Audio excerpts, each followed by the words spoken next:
Hello, hello, hello, and welcome to My Empty Hands, a podcast about the martial arts with a focus on Kempo. As always, I'm your host, Reggie Darden, and I am very excited to have Mr. John Sepulveda with me today, and we're going to talk Kempo, talk martial arts, and whatever other items that we get onto. I start things off usually with giving my background in that I'm training in 5 different martial arts at this point. And yeah, so I stay pretty busy with things, but try and make it all work. So let's get things over to my esteemed guest here. So since Mr. Sepulveda is very well known in the Kempo circles and the martial arts circles, I gonna kind of change things a little bit here, and I don't think we're gonna want to spend too much time on his kind of where it all started, because I think that's been covered quite a bit, but we will go ahead and touch on that, and then move into some other items. So let's just kick it off as I usually do, in that where did Kempo find you? Where did it all start? And we'll just kind of I guess maybe give the Cliff Notes version of that, and then we'll move on to other items. So Okay, well, first, thanks for having me on, finding making it happen here. So, I got started in 1964, and a buddy of mine that was looking into going into the military wanted someone to go in partners with them on taking a couple of private lessons to try it out first.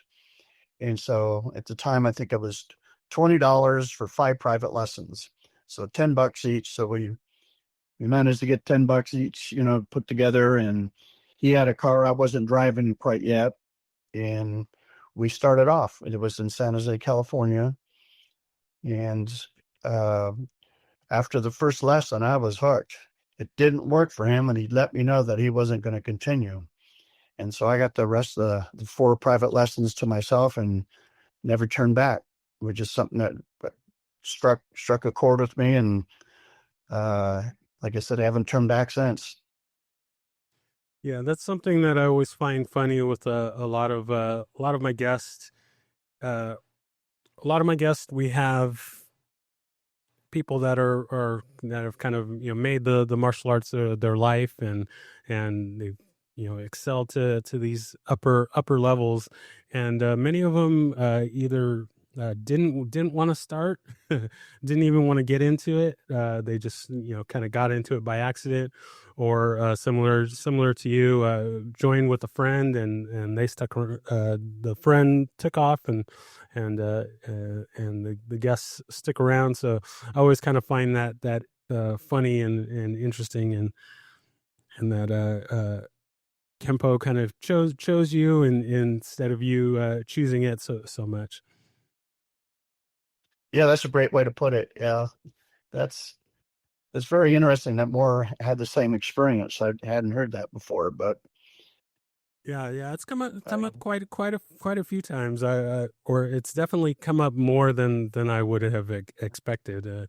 I mean, for me, yeah, I've always been always been excited about the martial arts, and always wanted to do it, and it was just kind of right from the get go. That was something that I wanted, but yeah, many people, they just stumbled onto it, or they weren't interested, and just kind of went from there. So, so what would you say was the thing that got you hooked? What did you see that really brought you in?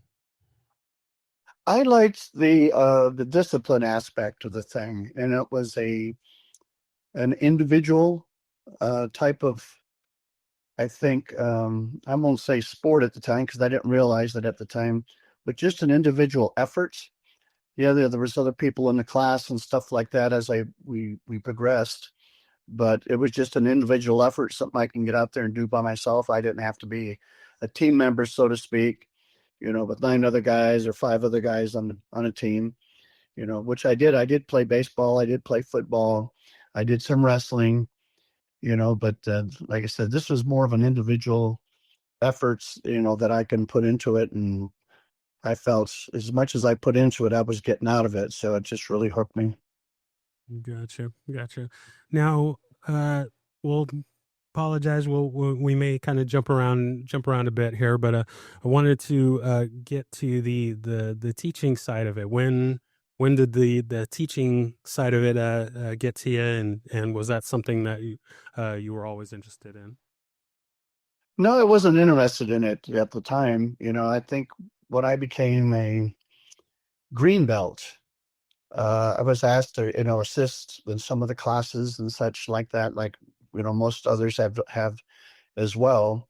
But I remember being approached by an old timer back then, actually, JT Will, it was another very, very famous name, came to me and asked me if I was interested in going with them to Cleveland, Ohio. And at the time, I'd never been out of the state of California.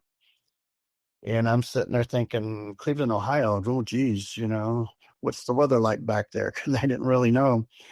And then, looking up logistics like that, I'm just thinking, no, I don't think that's going to be for me. He tried for several months to get me to come out, but it just didn't work. And in the meantime, I get my brown belts and was asked to go teach at another school in Stockton, California. And at the time, I thought, okay, what's the logistics here? So I looked that up and found that I had some friends living over in that area that were in martial arts. And then I would be managing the school. And the pay was pretty good. The hours were long, but I didn't mind the hours because I enjoyed what I did. So I took that job and lasted there about 2 years. But it was a full-time job. So I worked from 9 to 9 Monday through Friday, and then from 9 to 3 on Saturdays. So took a lot of my time, but like I said, I enjoyed it and just something I got hooked on. Very nice. Yeah. Also, like with starting the journey, there's been a number of guests that weren't interested in the teaching part of it, and just kind of got thrust into it, and then just kind of ran from there. So seems to be a very common thing, not only in just Kempo, but in the martial arts in general. So it's kind of fun to see that many of us are connected in that way. So so since you're at the top of the food chain here, and I'm curious as to kind of what your perspective is, uh, uh, having been a part of Kempo for as long as you have. What is this kind of your maybe perspective on just the direction that Kempo is going in? Where would you like to see it go? Of course, we don't want to get into any kind of drama or anything like that, but just kind of curious as to kind of where your thoughts are on the future of Kempo and where you'd like it to go. Yeah, it's since Mr. Parker's passing, it's been fragmented, but I kind of see at this point with the different generations coming up behind us, a need for, that camaraderie to get back into a little bit more, let's share what was shared with us and get out there and have a common thread, like we used to have. And that was just, let's just get on the mat and work out. Let's get out and share, like I said, what was shared with us, and then have a good attitude with the thing. I think the last probably 5, 6 years for me, I've seen that more and more. And so I've opened up to it, where before I just thought, I'm off doing my thing, and I was happy just to do that. But, I've been asked to get outside my group, like I said, the last 5 or 6 years, even more so. I've done it a few times, but, a limited time on my side prevents more of it. But I committed to 2026 to get out there 4 or 5 times more outside my group than I have in the past. And there's a lot of great talent out there. But some of these young generations coming up are just, their mindset is really a lot like yours, where they get hooked into two or three or four different styles or systems of martial arts, trying to make it themselves more well-rounded, which I think is a great investment in yourself.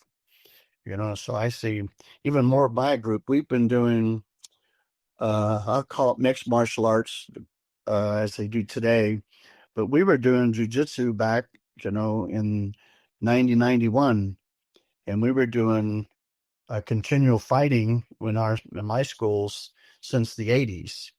And it wasn't just the point fighting, but it was continual fighting. And we did some groundwork, like I said, but it wasn't so much of the jujitsu as they call it today. But we did do the groundwork, and then in the 90s when it got more prevalent, we adapted that. We didn't take anything and leave out of Kempo or the other stuff that we were doing, but we certainly added to jujitsu, and we still do today. Very prevalent in all our schools. Gotcha.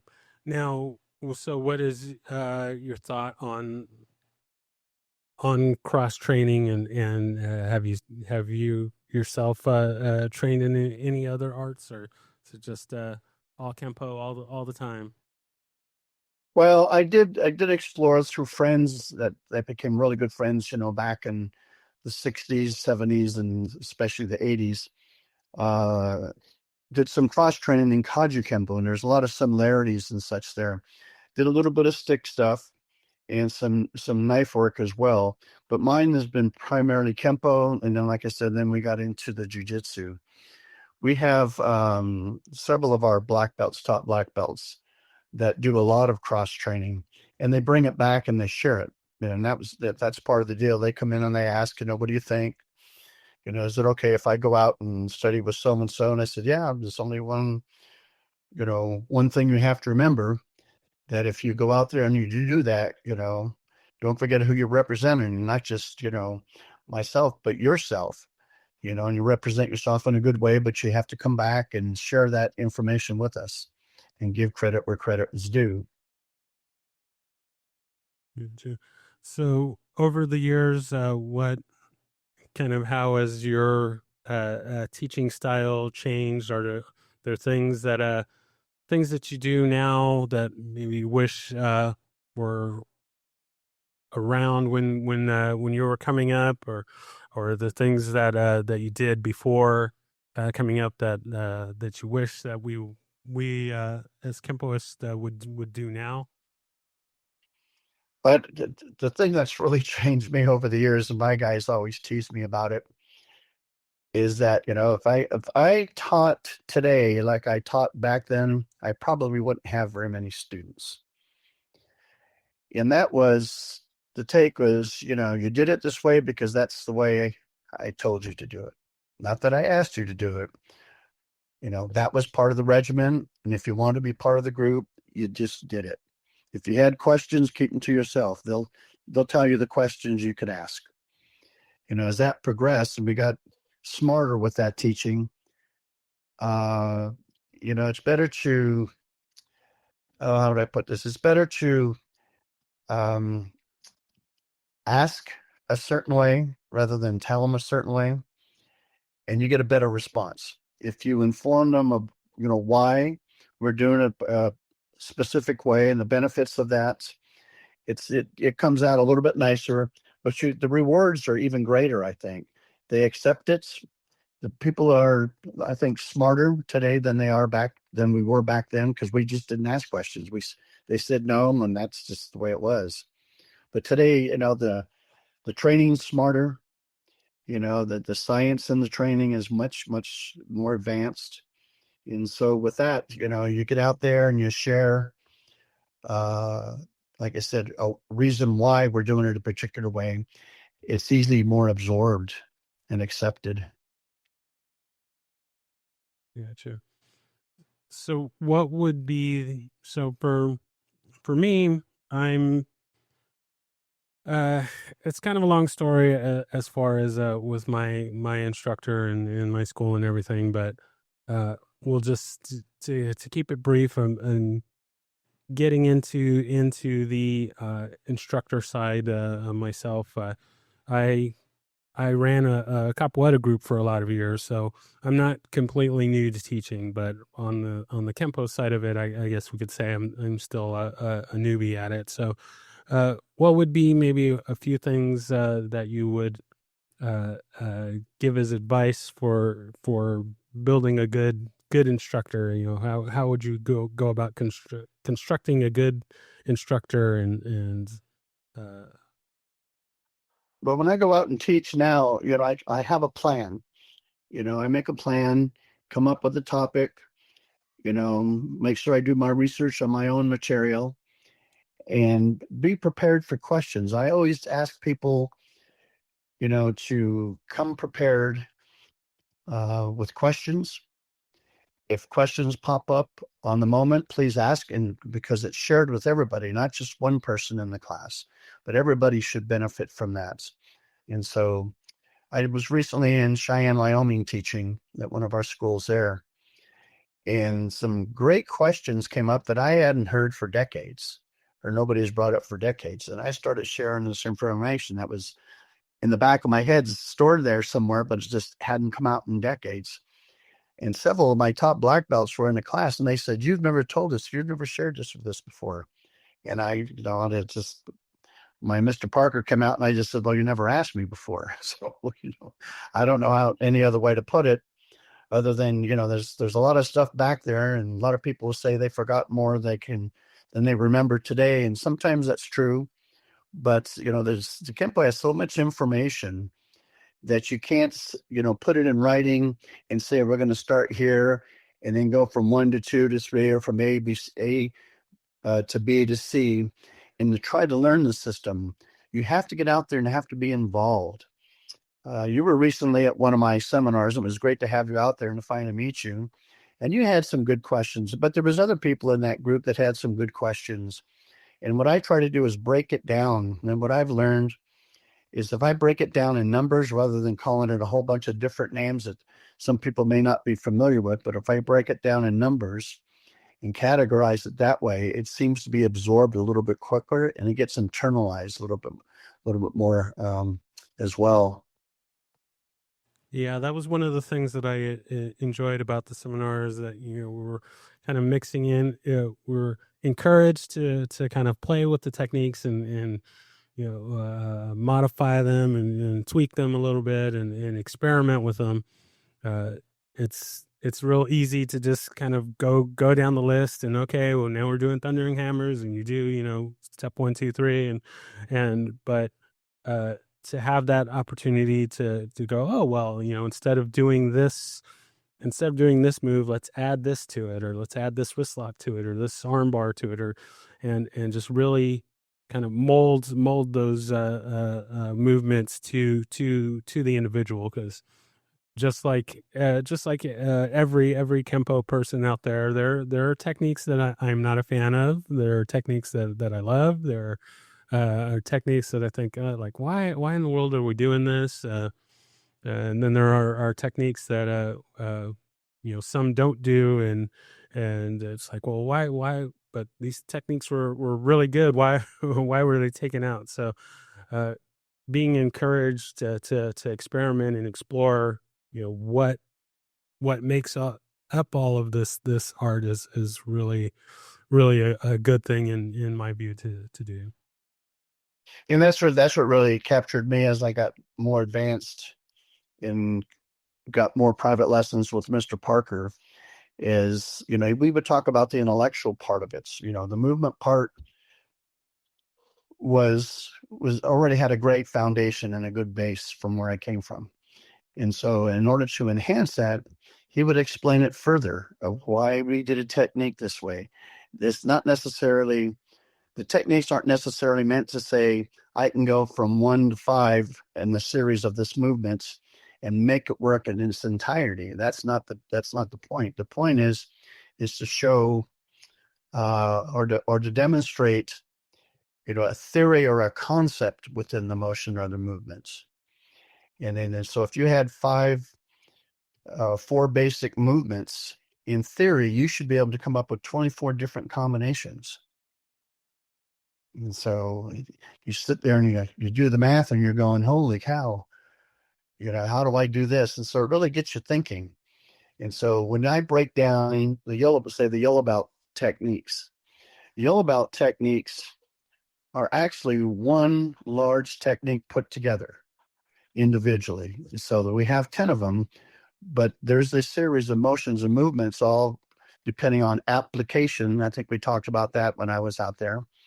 What's the application of the movement? Is it an inward block or an inward hammer fist? Targeting. And so when you break it down that way, so it's to teach you um, what Mr. Parker called variables. If you looked at, and we talked about that as well, I believe.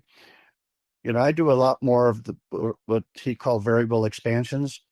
I might take a base technique and then we just kind of expand on it and see how far we can go with it. And it's all based on where you are in a position on someone that you're defending against. And he called it position recognition. What are my opportunities here? And given the basics, depending on the level that you are, given the basics, you should have an answer for that. So if he comes in with the left, are you on the inside or the outside, on the right side or the left side?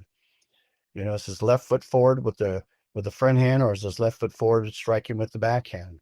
So just recognizing where you are and the position and the opportunities that you have to respond. And I think at Yellow Belt that they have all the answers. I remember being in a teaching a clinic out here in Idaho before I moved out here. A person challenged me on that, and it wasn't so much he was being disrespectful, but he was questioning the idea of just that. He said, well, there's just so many different combinations, there's so many different this. And I just said, well, I said, there's really only 10 techniques that make up this whole system. Everything else is redundant, and it's just based on what I just mentioned just beforehand. And so, but that's all that makes up the system. Everything other than that is application and understanding where you are on the body. So that intrigues me. That's what makes it fun for me to go out and still teach and challenge students out there to recognize that on their own. And it's kind of fun for me when I get out there and teach it. I will always say, I'll teach you a way and never say it's the way, because the way to me is the one that works in the street. And so, and if you can't understand that, you need to get back on the mat, keep working until you understand it. If you're, if you're entitled to, that's not everybody wants to do it that way. They want you to give them the answer. Well, like I said, the correct answer is the one that works in the street. And how are you going to learn that unless you get on the mat and put some hours in?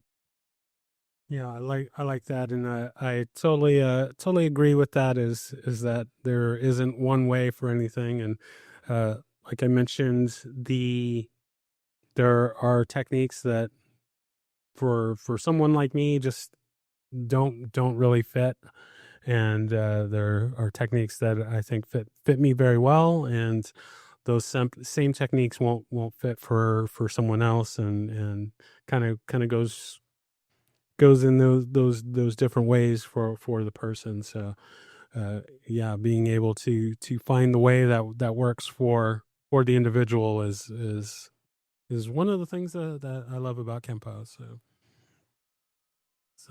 Well, the other thing is that, some of the not so, favorite techniques that are out there, but what are they trying to teach you in motion? That's a big question. So a lot of that is misunderstood. And so, challenge yourself. And I suggest that to anybody listening. Challenge yourself to understand and go back and research why is this technique taught a particular way. A lot of it is to teach, a logical sequential order of flow, which is very basic in Kempo. Can you rearrange it? Absolutely, we know that. But understand why it's done a particular way, because it's going to teach you, like I said, a principle or concept. Not that it's going to make a difference in the street from beginning to end, but you could take a middle of a technique and go, to the end of it, or rearrange it. And would it work? You don't know until you try it. You start practicing and figure out what combinations work best for you. And so you're given all these options, just like the alphabet. How often do you use all those letters in the alphabet on a daily basis? Exactly. Not always. Yeah, Exactly. yeah, not always, but you need, the knowledge is there when you need it, hopefully. Yeah, sure. So that kind of leads into the I guess the flip side of the teacher question, and in that what items, what would you say you need to have, or what advice would you give to building a good student? Uh, First, you have to have a student that's interested in, first of all, coming in. And just like my friend, he was interested in starting, but not interested in following up. For me, I wasn't interested in starting, but once I started seeing what it had to offer, it intrigued me. And so every time I came to a class, I came prepared. I came prepared not only just to ask a question or two, but to do the physical workout. It was going to benefit me. All the stuff I did in the early years was all about me. It wasn't about anybody else. Nobody else cared. Nobody else knew I was doing this except for my friend Mike. And so the investment, I looked at it, it was in me. And I tell people that when I go out, even today, is there a better investment? And I would think not. And so with that, you're investing in something very, very private, very personal, but very valuable. The one time you may need it's either to defend yourself or to help somebody else, or just have the physical ability just to get the heck out of it and get to safety. And it's all valuable information. Very nice. Very nice. Yeah, I agree with that. Uh, so there was I'm trying to think of the guest, but there was a guest that I had some time ago that mentioned something that I hadn't really thought of, but they mentioned that now we're getting further and further away from those that knew Ed Parker, that trained with Ed Parker. We're uh, just kind of getting away from the knowledge of Ed Parker. So I I would want to ask, like maybe what is some kind of key things in your mind uh, that you would want to put out that we uh, should have to, I guess, not really sure how I want to word this. Not so much maybe keep his legacy alive, but maybe just still have that kind of a connection to him, because we're unfortunately we're losing the OGs and those that have been around. So maybe what are some things that you kind of want to put out there that we make sure that we hold on to? Yeah, I try to encourage people to get out and participate in some of these seminars with some of the uh, first and second generation black belts that's got to study directly with Mr. Parker, not just in seminars, but privately as well, because he gave a lot of information out to different people. What he may have shared with me, we probably didn't share with somebody else, and vice versa. And he was only one man; he can only get so much information out. You know, uh, Although in his short lifetime, he certainly did get a lot of information out, a lot of written material. But a lot of it gets misinterpreted, I think, because no, they don't have a direct connection to either with him at the time or one of his, direct students. And I think a lot of it gets lost in interpretation. And so the more you can get out there and participate with some of these people, the more you're going to observe. So what gets really lost in the translation that I have seen is that what did he mean at the levels that he taught? Now, you can get into the forums, and as a black belt, you can say, well, why didn't you do this? Why didn't you do that? Why didn't you show this at that time? Why didn't you show that at this time? Because at the level that he wanted it taught at, they weren't prepared. They weren't ready to accept that. You don't take somebody as a beginner, even 1 year in, and start teaching them calculus. It doesn't work. You've got to start at the base. That's why you come up with the concept, alphabet of motion. Then you get into the ring arrangement numerical concept. One of the things I don't know that many people tap into is a lot of people, would argue, well, he started off with 40 techniques, then he went to 32, then he went to 24, and then towards the end of his life, he accepted the 16. But what's the common denominator in those numbers? Do you know? That's a question for you. That's a good one. I feel like this has come up before, and I'm blanking on the answer, so I need to do my homework. See, but that's the point. In saying people don't recognize what it is. How does a computer count? Oh yeah, by the It's in binary. yeah. What's binary? 8. So if you look at all those numbers and how he broke it down, it went from 40 to 32 to 24 to 16. It's all in eights. Interesting, isn't it? Yeah, yeah, it is.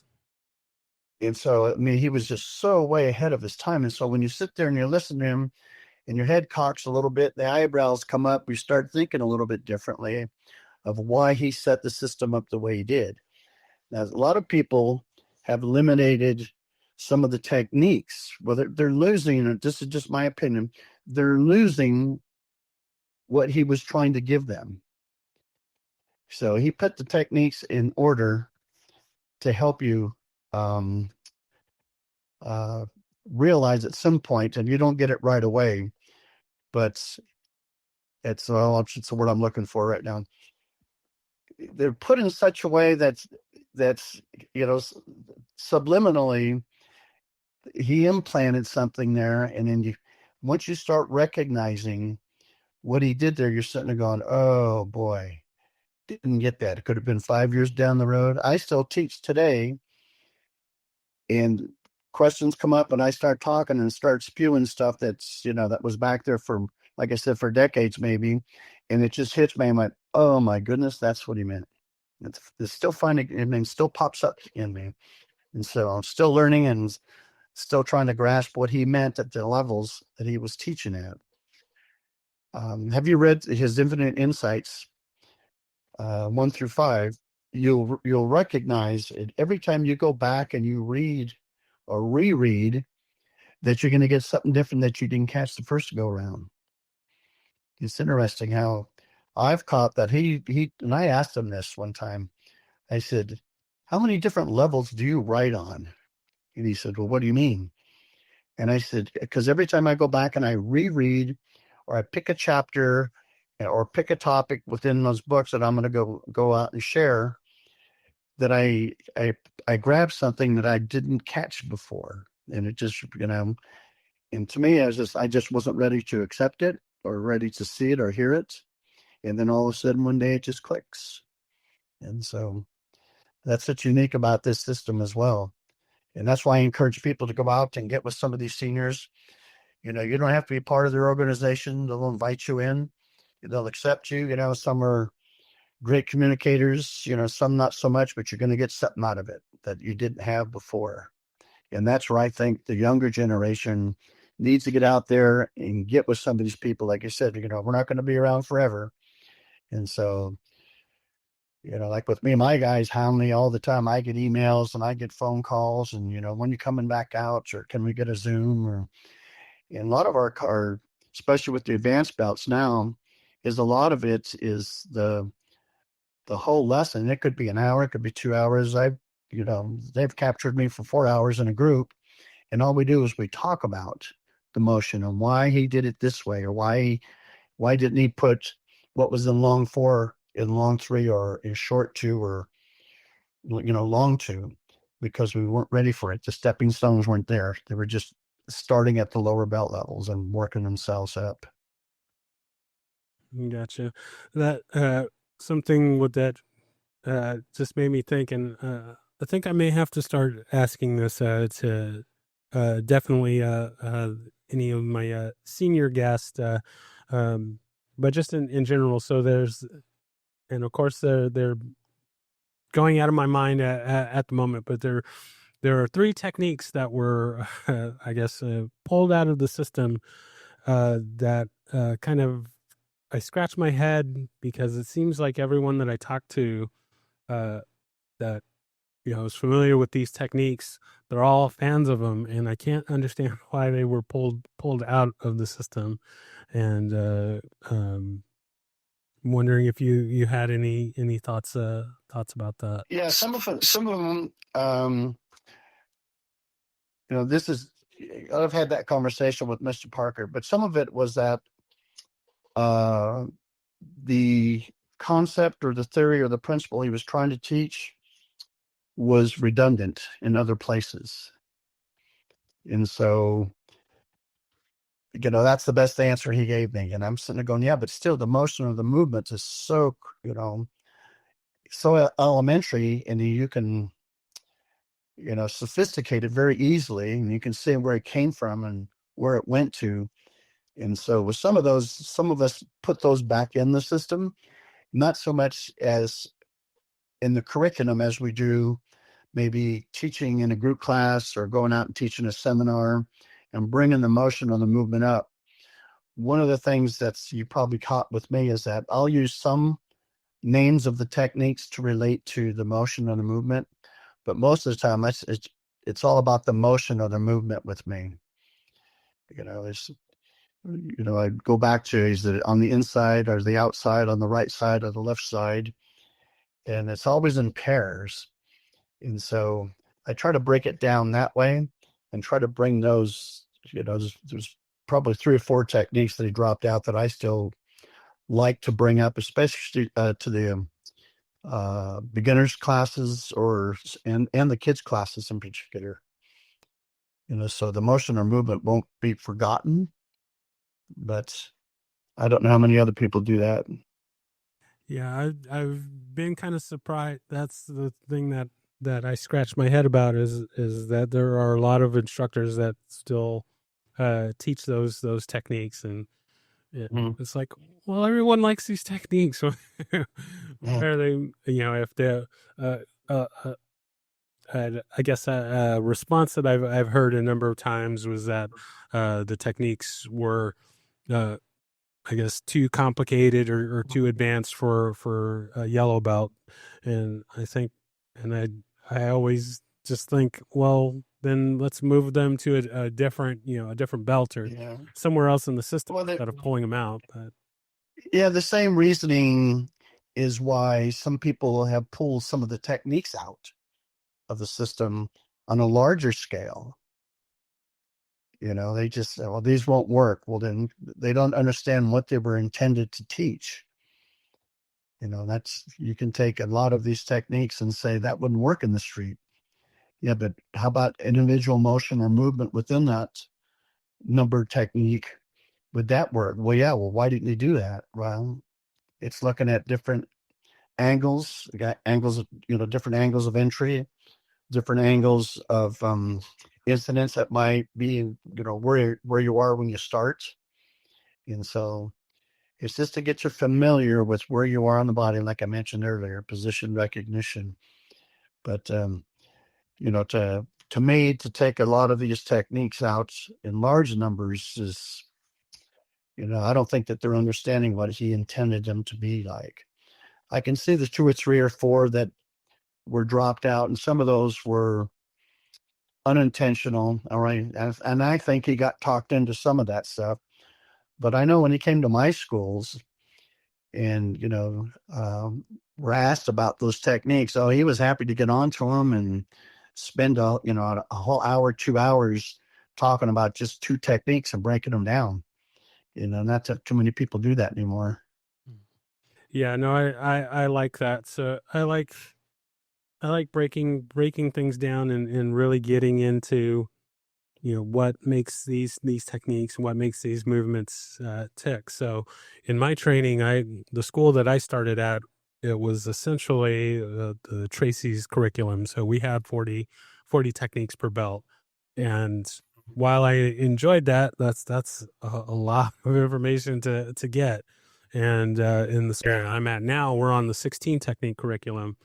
And I like that because we get more time and we get more deep into working each technique and get a better understanding of the concepts. I mean, I That the original that's school, but we did a lot of air karate and we did a lot of stuff that because there was so much material to get through, we didn't really get yeah. to dig into a lot of those things. So You see, and that's exactly what Mr. Parker said. You get to spend more time on it. In reality, you get all the base moves and all that they have to offer through black belt. And so when he started looking at that and realizing, yes, we're getting, less is actually getting you more. That's why he had changed and was doing the 16. Now, not everybody agrees that he said that, but I have seen handwritten letters. I gotten phone calls from him asking my opinion. And quick story on that is that he'd call up sometimes 6:30 in the morning. He had a brainstorm that he was working on. He'd ask my opinion, and unbeknownst to me, other people were saying the same thing that I was saying.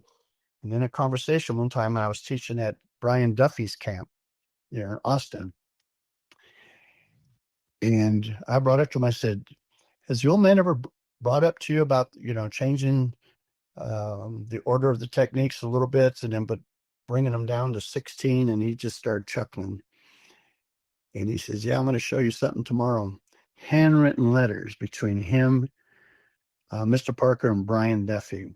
Brian came up with the idea and sold it to Mr. Parker. And Mr. Parker was fielding different of a number of his black belts on what they thought about it. Some of the older guys were saying, sorry about that. "That's okay." I Hey, cut off. Yeah. my my phone went off of do not disturb, and I went to go turn it back on, and then I hit hunt. Oh, got it. Sorry about that. Okay. Well, I get back to my story about Brian Duffy. Well, anyway, we wound up being on the same page as well as some of the others. Some of the really older guys, didn't want to change. But then we go back and you say, okay, what is the original number that was taught when Ed Parker started teaching? Do you know that number? No, I don't. 10. And the name of the techniques were number 1, number 2, number 3, and so forth, right through 10.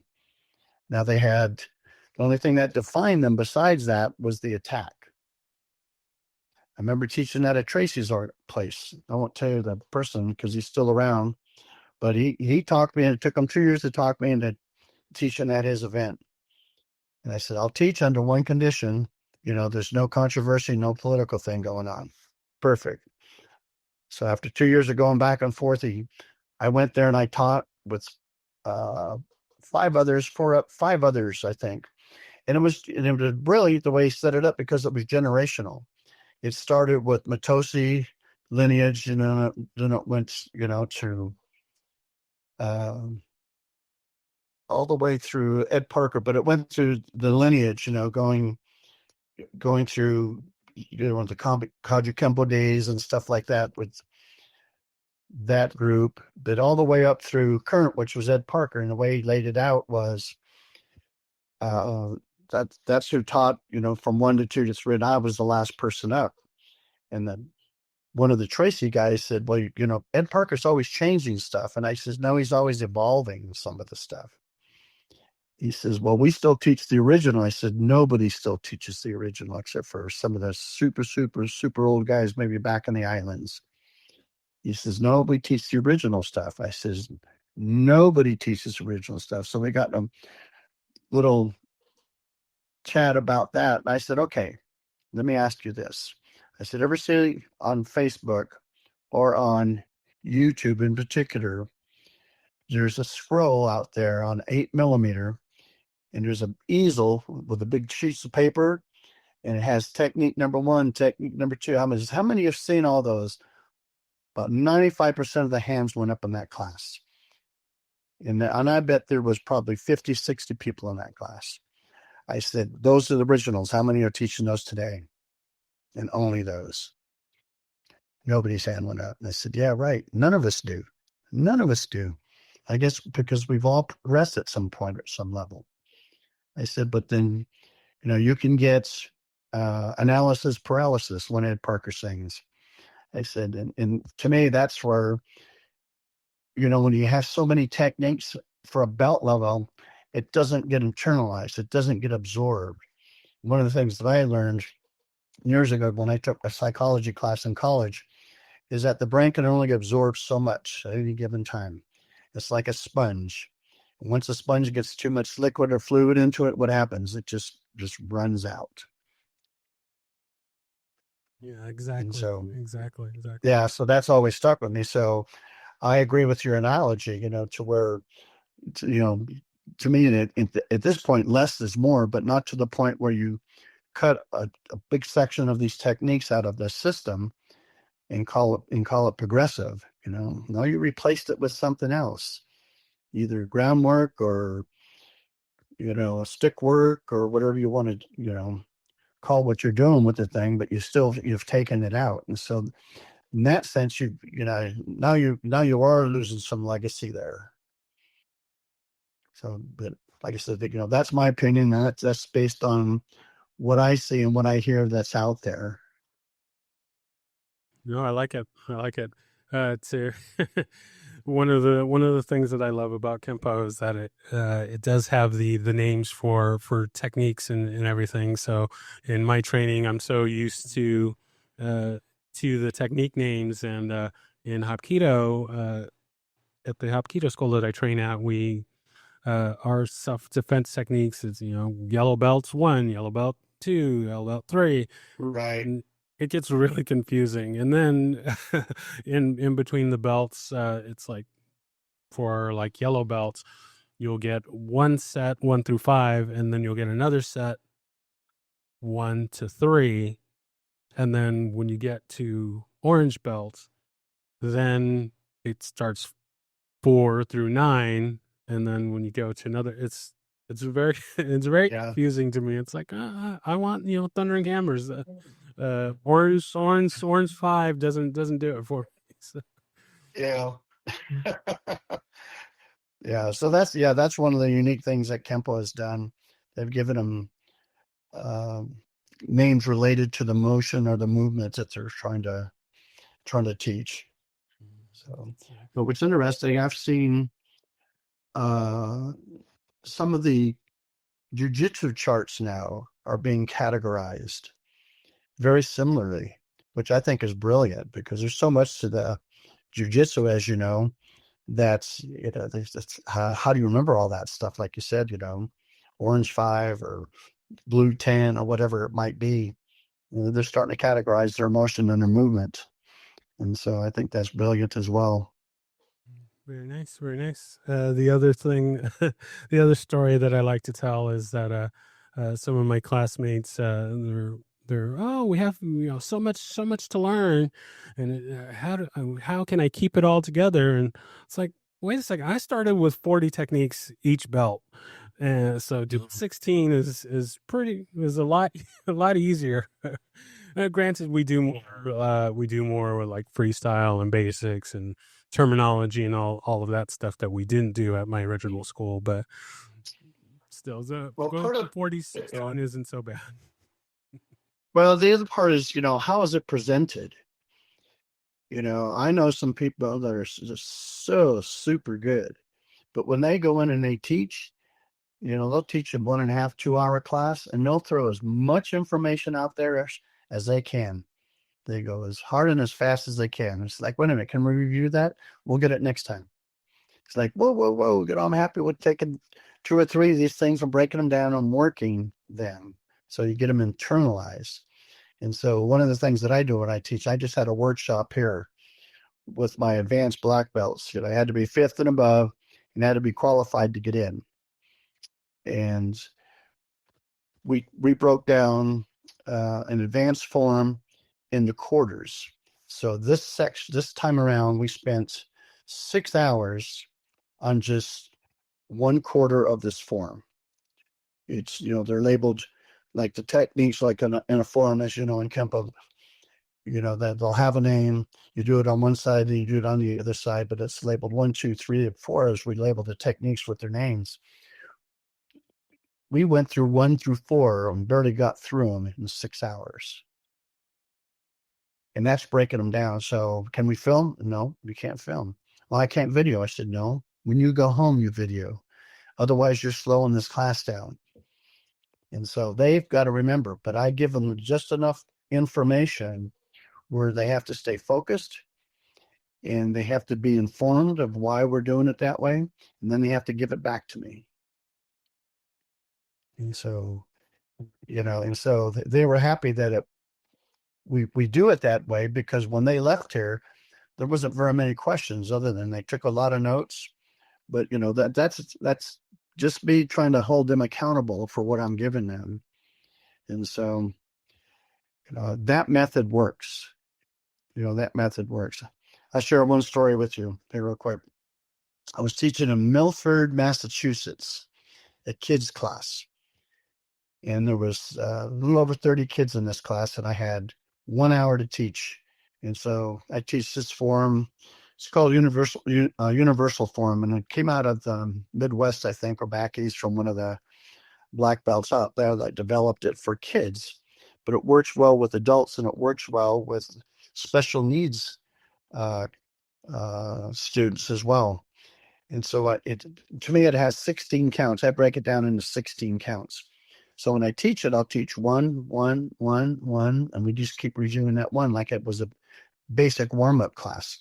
Then I'll go to 2, 2, 2. Then I'll put the 1 and 2 together. Then I'll leave 1 and 2 alone, and I'll go to step 3, and then we practice 3, 3, 3. Eventually, I'll put 1, 2, and 3 together. And then my game, to me, is I need to get everybody through this thing in 45 minutes. And not everybody learns the same, as we know. And so I had a couple of these kids in there, one kid in particular that had Asperger's and was way in the back, way in the back. By the time I finished with this kid, he was standing at the front because that's where he wanted to be, where in the past his parents says, no, he won't come up to the front. I said, okay, but I challenged him. And a lot of it was, I put the mitts up there and he had to touch left hand to my left hand, right hand to my right hand, some of the motions.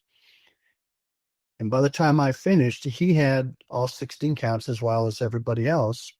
But I always have a little game that I play with the kids, and I call it mandatory fun. Everybody's got to come up and show me what they learned in the class today. And so I asked for a volunteer to come up and do the form that we just learned. He was the first one that raised his hand. The only thing I had to help him with, he asked me if I could count the moves for him. And that's where I go back earlier when I mentioned I do it by numbers, not so much by, outward back knuckle or inward block, right punch. I do it by the numbers.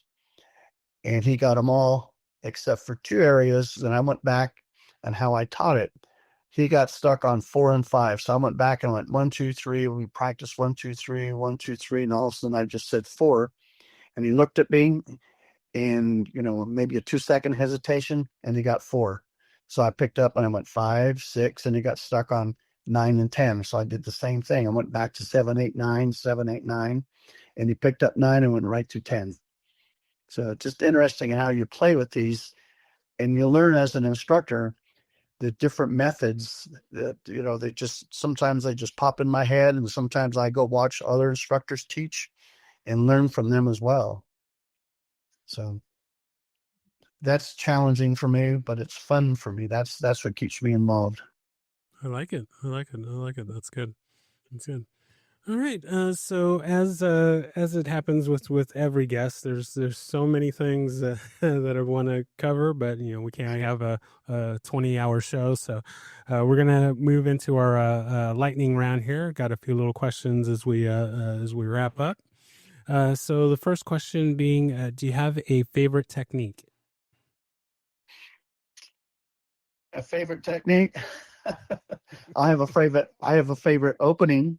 Okay, I'll take it. I call it self offense. You know? And so I like to.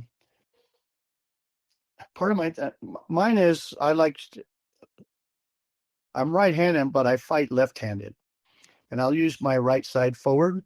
And so my reaction would be if somebody came in with one way or the other, like if you put your right arm up and say, hey, and try to protect yourself, we call that either an extended outward block or an upward block.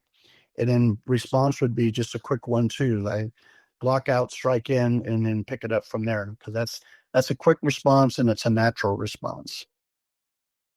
Very nice. Very nice. I like it. I like it.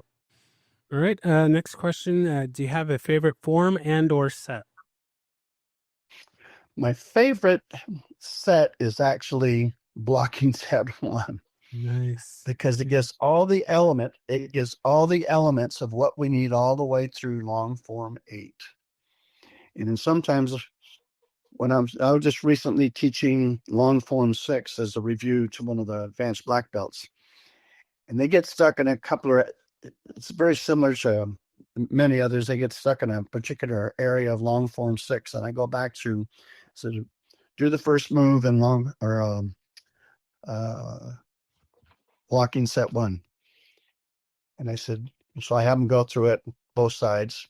And I said, you see anything familiar there? And they went, some of them say yes. They sit there and just slap themselves on the head and said, oh my God, I should have caught that a long time ago. I said, well, now you're ready to accept it. Now you're going to see it all over the place. And it's the same thing when I teach long form 7. Not everybody does that form, but it's the same thing. Blocking set gives you so much in theory, or the concepts of what he's supposed to be teaching in just natural motion or movements. And then my favorite form used to be long 4 because it teaches everything that Kempo has to offer. But long 5 became a favorite of mine, probably in the 80s when everybody was uh, performing at the Long Beach Internationals and doing well with it. They'd do either 4 or 6, and everybody, you get somebody in the black belt category that has 70 plus participants, and that gets kind of old. I wound up doing long form 5 because it's obscure and it teaches opposites and reverses, obviously, and takedowns. And so I got up there, and I was the first one of 73 competing that day, and I held on to first place until I dropped down to third place, right at the last 3. And so, but that was my biggest achievement at the internationals for that I felt anyway. That was um, my finest memory of competing with forms there. But long form 5, I like because it's obscure. Very nice. I like that. I like it. All right. Next question. Do you have a favorite weapon? I like, Besides yourself. yes, I like, right. I don't know about that. I really, really like the sticks. Not a lot of people like the sticks, but I like the Kempo sticks in particular, not the long, Screamer Cali sticks, but the shorter ones, conforming to our size in Kempo. I recently taught, like I said, in Cheyenne, Wyoming, and I decided to do techniques out of Form 7.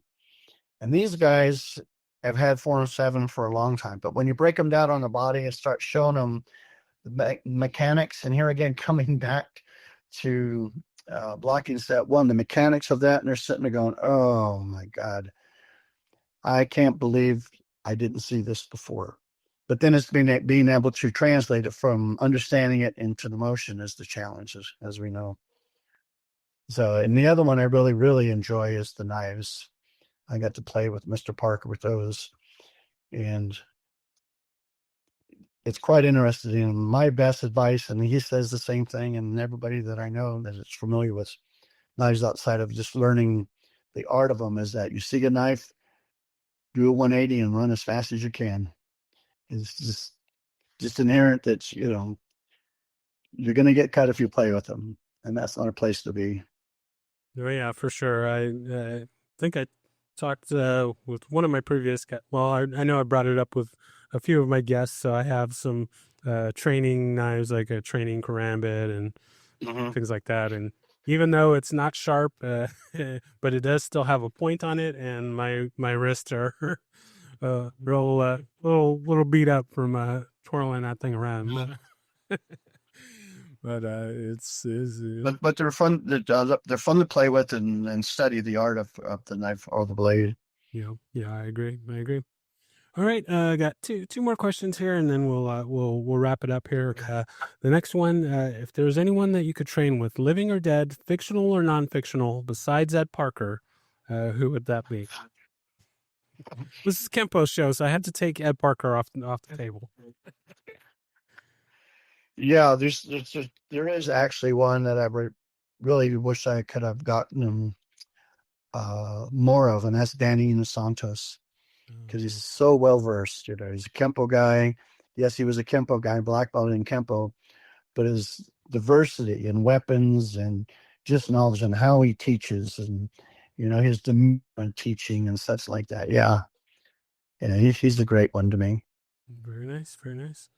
Okay, and then the last question: what is something that inspires you to train? So, I frame this question using this example. So, anytime I watch the movie Rocky Four, and there's the training montage, he's in the snow, he's chopping the wood, he's running through the snow, and the song is playing and stuff. I get hyped up every single time I see that scene, and I'm ready to hit the mats and get out there and train. So what is something that uh, never fails to inspire you to get out there and train?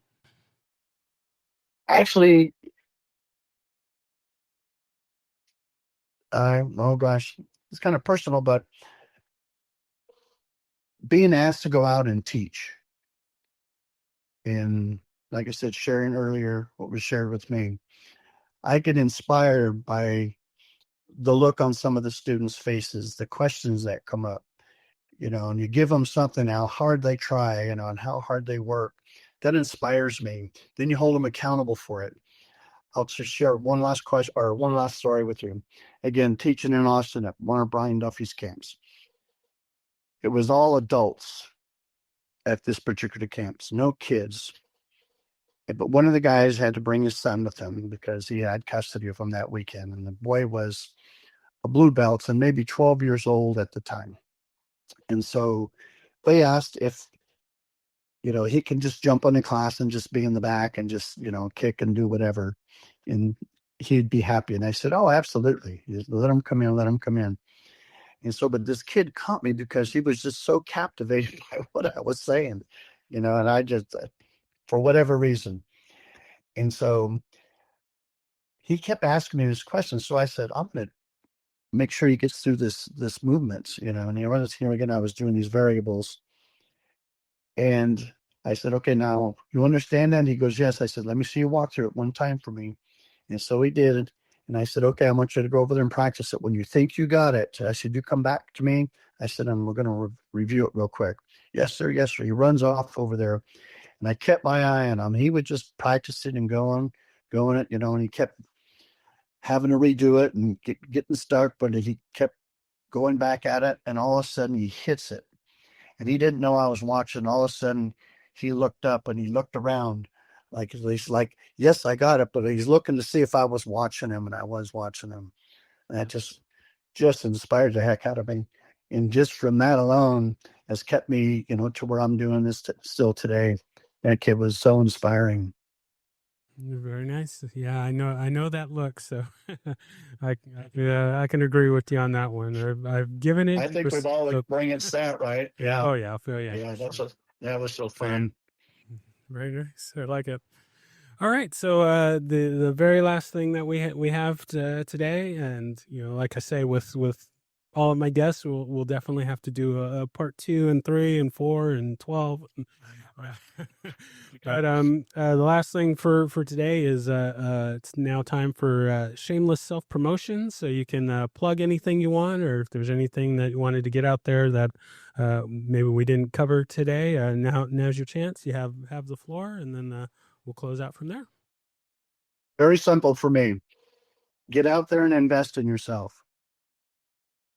Go out there to as many as these seminars or clinics that you can afford to get out to, or that would grab your interest. And get out there and explore. Go find out what you like, and not tell them or have somebody tell you, what you can or can't do. The investment is in yourself. Get out there and invest. I like it. Very well said. Very well said. All right. Well, I thank you so much for taking the time to be on and sharing your insights with me and the listeners. I'm excited to finally get a chance to sit down with you. I know we had some struggles, but that's okay. We got it worked out, and yeah, I'm just I can't thank you enough for being on, and I look forward to getting this out for everyone to hear, and uh, hopefully we can do this again at another time. All right. Thanks for having me, Reggie. Hopefully we'll see you out there. All right, will do. Thank you. Thank you. Bye-bye. Thank you for listening to My Empty Hands. If you enjoyed the show, please share it with a friend. If you didn't enjoy it, please share it with an enemy. If you'd like to be a guest, or if you would like to recommend a guest for the show, please email me at podcast@talkingkempo.com. Thank you.